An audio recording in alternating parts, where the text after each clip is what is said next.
Okay, I will tell you. X bar की जो formula है वो है sigma xi upon n। In short, sum of the observations divide by number of observations. जैसे कि अच्छा fi किस में होता है, अगर वो डिस्क्रीट हो तो ये तो सब क्या है, अनग्रुप डेटा है, ठीक है। अनग्रुप मतलब इसकी फ्रीक्वेंसी नहीं होती। अब अगर मान लो मैं इसका एक्स बार ढूंढता हूँ तो इसका एक्स बार क्या होगा, सिग्मा xi अपॉन n। अच्छा, व्हाट इज सिग्मा xi? इन तीनों का टोटल। सो 1 + 2 3, 3 + 3 6, 6 डिवाइड बाय कितनी ऑब्जर्वेशंस हैं, 3। तो 6 डिवाइड बाय 3 करो तो तुम्हारा आंसर 2 आया। एंड चेक करो, मैंने पहले ही बोल दिया था कि मेरा जो सेंट्रल टेंडेंसी है वो 2 है। उसी तरह इसका एक्स बार ढूंढते हैं। So it is 1 + 2 + 3 + 4 + 5। So I think you will get 15। So 15 upon 5। So your x bar is 3। मैंने पहले बोल दिया था एक्स बार 3 है, सेंट्रल वैल्यू इज 3। इसका एक्स बार ढूंढे तो 1 + 2 + 3 + 4 that is 10। 10 divide by 4 that is 2.5। बेटा आप बोलो ना, तो पहले तो so you all can see जो वैल्यूज मैंने ढूंढी वो हमारी सेंट्रल वैल्यूज है। तो यही है इस चैप्टर का concept. So if I have to define a measure of central tendency, a measure which lies in the center of highest and lowest observations, which lies between highest and lowest observation of the data, is called measure of central tendency। मतलब जो observation बेटा exactly centre में हो between highest and lowest. जैसे कि हमने ऊपर देखा बेटा, ये एग्जांपल्स हमने देखे, ये 1 2 3 में can I say 1 is lowest and 3 is highest. इन दोनों के बीच में कौन है तुम्हारा मेजर ऑफ सेंट्रल टेंडेंसी? ये 1 कौन है, लोएस्ट। 5 कौन है, हाईएस्ट। 1 और 5 के बीच में जो सेंट्रल वैल्यू है वो तुम्हारा measure of central tendency. Same way here 1 lowest 4 highest, इन दोनों के बीच में मतलब यहाँ पे lies your measure of central tendency, that is 2.5. So a measure which lies in the center of highest and lowest is called central tendency का measure। ये याद रखना बेटा, ठीक है। जो measure highest और lowest के बीच में रहता है उसे हम लोग कहते हैं measure of central tendency। Okay, now types कौन से हैं मेजर सेंट्रल टेंडेंसी के? मैंने पहले बोल दिया, एक है मीन जिसको हम लोग एक्स बार बोलते हैं, दूसरा है मीडियन जिसको हम लोग एम बोलते हैं, तीसरा है मोड जिसको हम लोग एमओ बोलते हैं, और चौथा है ज्योमेट्रिक मीन जिसको हम लोग क्या कहते हैं, जी कहते हैं। So these are the 4 measures of central tendencies। Characteristics of measure of central tendency। ठीक है बेटा, क्या कैरेक्टरिस्टिक्स हैं वो हम लोग जानते हैं। सबसे पहला कैरेक्टरिस्टिक सेंट्रल टेंडेंसी का ये है कि its definition should be properly defined। मतलब उसकी जो डेफिनेशन है बेटा वो क्लियर होनी चाहिए। फिर वो मीन हो, मीडियन हो, मोड हो, ज्योमेट्रिक मीन हो, कोई भी सेंट्रल टेंडेंसी का मेजर हो, उसकी डेफिनेशन क्लियरली डिफाइन होनी चाहिए। दूसरा है it's calculation should be easy.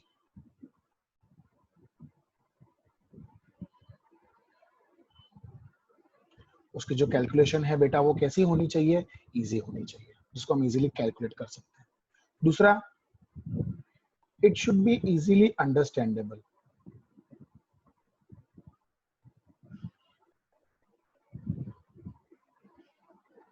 बराबर, हम उसको इजीली समझ सके ऐसा होना चाहिए, ठीक है।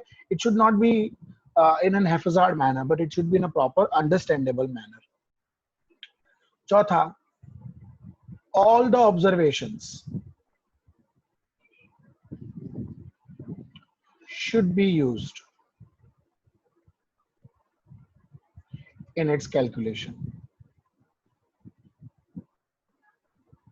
ठीक है, सारी ऑब्जर्वेशंस यूज हो जानी चाहिए उसके कैलकुलेशन में.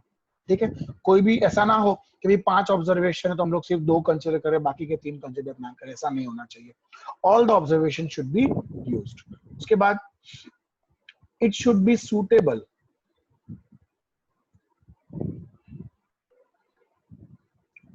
फॉर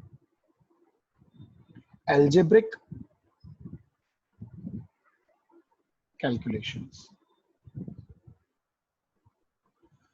अभी एल्जेब्रिक कैलकुलेशन क्या होता है? एल्जेब्रिक कैलकुलेशन का मतलब ये होता है कि जो भी हम लोग मेजर ढूंढते हैं, चाहे वो मीन हो, मीडियन हो, मोड हो, ज्योमेट्रिक मीन हो, कोई भी मेजर ऑफ स्टैंडर्ड टेंडेंसी हो, it should B suitable for algebraic calculation. मतलब उसमें प्लस करो, माइनस करो, मल्टीप्लाई करो, डिवाइड करो, उससे कोई उसको फर्क पड़ता नहीं है. The value of the measure remains the same by adding something, subtracting something, multiplying something or dividing something. So algebraic मतलब using algebra. ठीक है, that is plus, minus, multiplication and division. All right everybody, just a minute. All right, so it should be suitable for algebraic calculation as I said. उसके बाद it should be a stable measure. It should be a stable measure. Stable मतलब which does not changes, it remains stable, it remains same. मतलब कुछ भी हो, कोई भी परिस्थिति हो, उसकी फॉर्मूला सेम रहती है, उसका कैलकुलेशन सेम रहता है, उसका अंडरस्टैंडिंग सेम रहता है, उसकी डेफिनेशन सेम रहती है. So it is stable. Stable मतलब which do not changes very frequently. दूसरा, it should not be affected by, it should not be affected by too large or too small observations.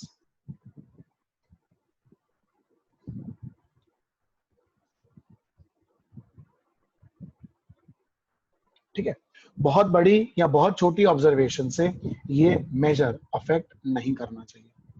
मतलब एक central tendency में इतने characteristics होने चाहिए, उसकी definition properly define होनी चाहिए, उसका कैलकुलेशन इजी होना चाहिए, इट इज इजीली अंडरस्टैंडेबल, सारी ऑब्जर्वेशंस यूज हो जानी चाहिए, it should B suitable for algebraic calculation. मतलब प्लस, माइनस, मल्टीप्लिकेशन, डिवीजन का असर नहीं होना चाहिए उसके ऊपर.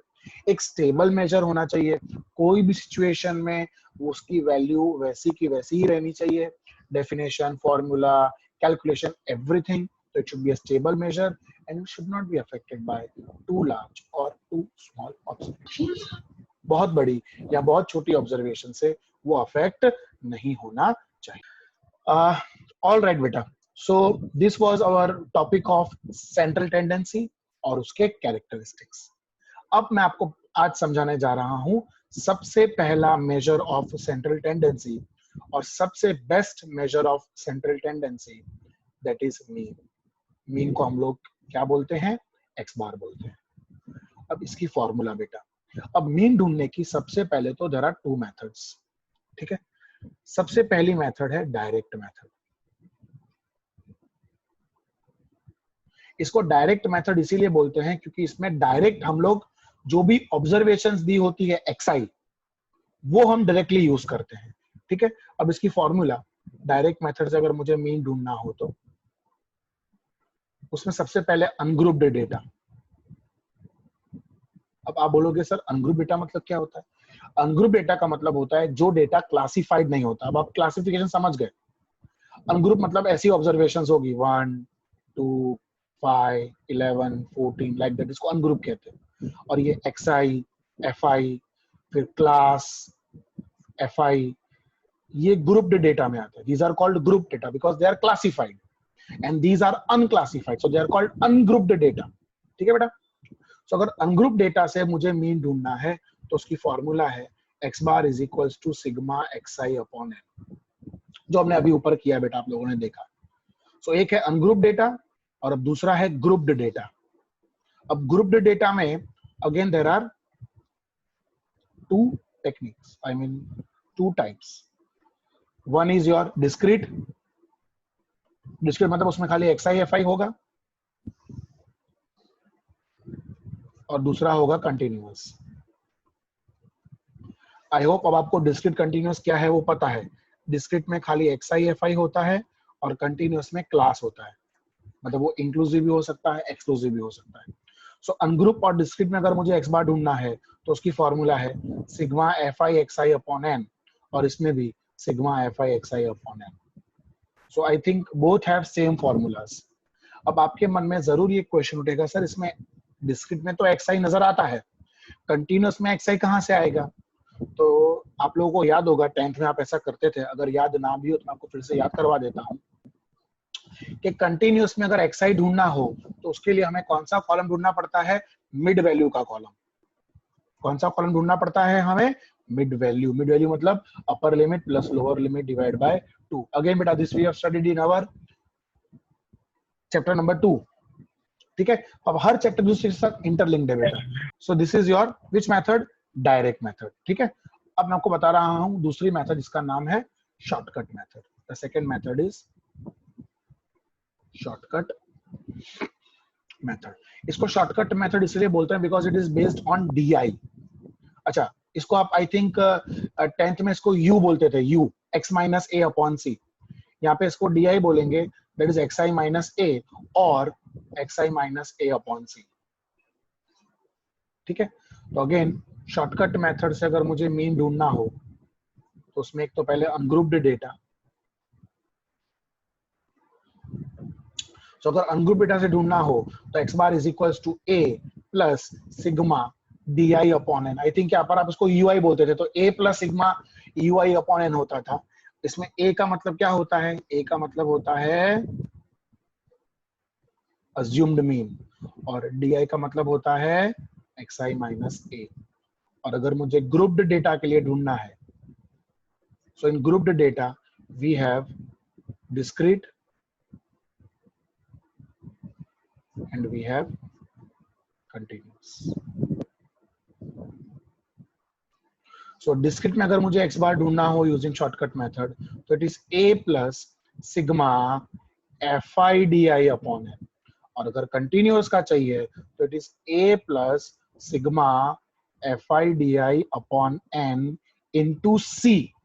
ठीक है, अब बेटा इसमें ध्यान रखना, डिस्क्रीट में xi माइनस ए होता है di और कंटिन्यूअस में xi माइनस ए अपॉन सी होता है।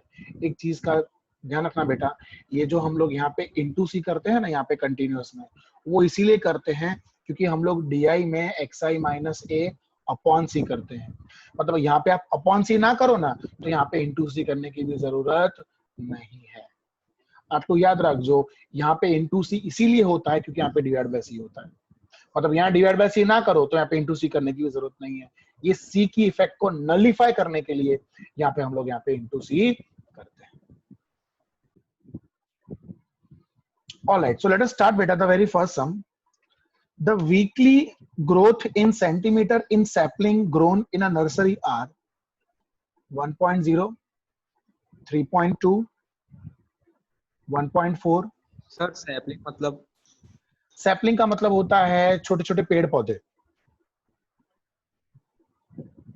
1.9, 2.4, 1.6, 1.4, 2.1, 1.3 and 1.5। Find the mean growth. अब बेटा एक चीज का हमेशा ध्यान रखना, आपको ये लोग कभी नहीं बोलेंगे कि आपको डायरेक्ट से करना है या शॉर्टकट से करना है। आपकी मर्जी है, आप जिससे चाहो उससे आप एक्स बार ढूंढ सकते हो। अब मेरी मानो ना तो अनग्रुप्ड हो ना अनग्रुप्ड, तो उसमें डायरेक्ट मेथड ही इजी रहती है, क्योंकि डायरेक्ट मेथड में सीधा क्या करना होता है? सिग्मा एक्स आई अपॉन एन करना होता है। इन सबका टोटल कर लो, चलो टोटल करेंगे। सो 1 plus 3.2 plus 1.4 plus 1.9 plus 2.4 plus 1.6 plus 1.4 plus 2.1 plus 1.3 plus 1.5। So the total is 17.8। और नंबर ऑफ ऑब्जर्वेशन, सो 1 2 3 4 5 6 7 8 9 और 10, so divide by 10, so what is the answer? 1.78 centimeters. तो इसका मतलब हम लोग ऐसा बोलेंगे कि the average height of saplings in nursery is 1.78 centimetres. That's it, हो गया, खत्म, सम इज ओवर. बोलो क्या था इसमें बेटा? कुछ था इसमें? कुछ भी नहीं. Simple sum, sigma x i upon n कर दिया, बात खत्म हो गई. मेथड का नाम इन लोगों ने कुछ मेंशन किया नहीं था, सो मैंने कोई मेथड इसमें अप्लाई नहीं किया. ओके, फिर आप लोग आ जाओ everybody, illustration number which is on page number 69, illustration number 1, page number 69. उसमें ऐसा लिखा है, the following data shows the number of scooters repaired daily at a garage. Find the mean number of scooters repaired per day. So 7, 13, 4, 8, 6, 9, 10 and 4. बेटा again कोई method mention नहीं की है, सो मैं डायरेक्ट मेथड से कर रहा हूं.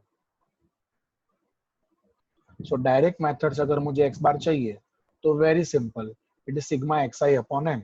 सिग्मा एक्स आई मतलब इन सब का टोटल, तो 7 plus 13 plus 4 plus 8 plus 6 plus 9 plus 10 plus 4, so that is 61 divide by 1 2 3 4 5 6 7 8 divided by 8. So my answer is 7.625 repair scooters. Sorry, 7.625 scooters. Sum is over. अब मुझे आपको ये बताना है बेटा, हालांकि आपकी नॉलेज के लिए बता रहा हूं, कि अगर मैं ये सम शॉर्टकट से भी करता ना तो भी मेरा आंसर 7.625 ही आता. आओ मैं आपको दिखाता हूं कैसे.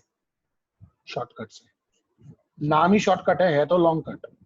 शॉर्टकट में पहले ना आपको एक्सआई लिखना पड़ेगा ऐसे. सो बोलो क्या है? 7, 13, 4, 8, 6, 9, 10, 4. 9, 10 and 4. सबसे पहला काम आपको क्या करना है, इसमें डी आई ढूंढना है. बिकॉज अगर शॉर्टकट मेथड से एक्स बार ढूंढना है तो उसकी फॉर्मूला है a plus sigma D I upon M. So first I will find D I. So D I means X I minus A. अब मुझे a लेना है. a का मतलब होता है अज्यूम्ड मीन. बेटा नाम से ही आप देखो, assumed mean means you can assume anything you want as a mean. तो बोलो क्या अज्यूम करना है? आप कुछ भी कर सकते हो इसमें से, एक्सआई में से आप कुछ भी कर सकते हो, कुछ भी. और नॉट नेसेसरी कि वो एक्सआई में से ही हो. एक्सआई के बाहर का भी आप अज्यूमिंग ले सकते हो, लेकिन एक्सआई के बाहर का अज्यूमिंग लेने से कोई फायदा होगा नहीं. एक्सआई में से किसी को भी ए लोगे ना तो वो जीरो हो जाएगा, समझो. उसका एक्सआई माइनस ए जो डी आई है वो जीरो हो जाएगा, और जीरो होगा तो हमारा कैलकुलेशन इजी हो जाएगा. तो बोलो कौन सा लेना है इन सब में से? 8 10 ले लो. 10 से इजी पड़ेगा. 10 से क्या जल्दी प्लस माइनस फटाफट. ओके सर, ठीक है. Okay, so you can take anything. आपको 13 लेना है, 8 लेना है, कोई फर्क नहीं पड़ेगा, आंसर वही आएगा. So let us start. 7 minus 10 minus 3, 13 minus 10 3, 4 minus 10 minus 6, 8 minus 10 minus 2, 6 minus 10 minus 4, 9 minus 10 minus 1, 10 minus 10 0 0, 4 minus 10 minus 6. और अब बेटा मैं इसका टोटल करूंगा. Now I will do sigma D आई. अभी 2 मिनट सुनो. सिग्मा डी आई कैसे करने का? पहले जो प्लस है ना उसको प्लस कर दो. तो प्लस में खाली एक 3 है, तो लिखो 3. 3 लिखा कैलकुलेटर में. अब ये जो माइनस है वो सब माइनस करते जाओ. सो -3 -6 -2 -4 -1 and -6. So your answer is -19. -19. So a is 10 plus -19 divided by my n is 8. So it is 10 plus minus 19 divided by 8 करोगे तो you will get 2.375. और इसको आप 10 में से माइनस करोगे तो you will get 7.625 scooters. बोलो सेम आंसर आया. You can see over here.